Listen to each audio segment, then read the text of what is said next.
I felt sick walking out of there. The idea of playing detective on my own wife seemed wrong, even after everything. But then I remembered her words that night, and how easily she'd been lying to my face for months.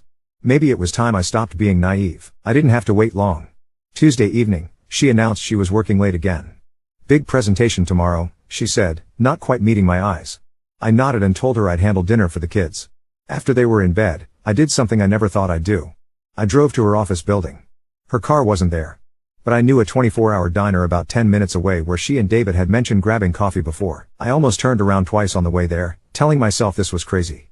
But when I pulled into the parking lot, there they were. Sitting in a corner booth, her hand on top of his across the table. She was laughing at something he said, the kind of laugh I hadn't heard from her in years. I sat in my car for 20 minutes, watching them.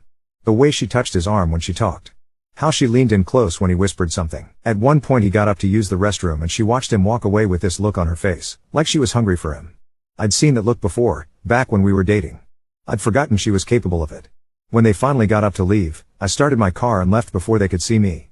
I got home and pretended to be asleep when she came in at 11:30. She slipped into bed quietly, and I could smell his cologne on her skin. The next morning, she was humming while making coffee, actually humming. Meanwhile, I felt like I was drowning in plain sight. Friday brought the real shock.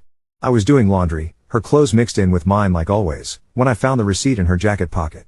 A hotel receipt. From last Tuesday, the day I'd seen them together. 2-hour stay at the Hampton Inn on Riverside. Room 247. I stared at that piece of paper for so long the words started to blur. This wasn't just emotional anymore. They were sleeping together, and she was careless enough to leave evidence in her jacket. Or maybe she wanted me to find it. Maybe this was her way of forcing the issue without having to say the words. That afternoon, something in me snapped. I called her office. Her assistant said she was in meetings all day. So I called David's department directly. "Oh, David's been working from home this week," his colleague told me cheerfully. "Flu bug, I think." She came home that evening talking about how exhausting her day had been, all those back-to-back meetings. I watched her perform this lie with such ease it actually impressed me.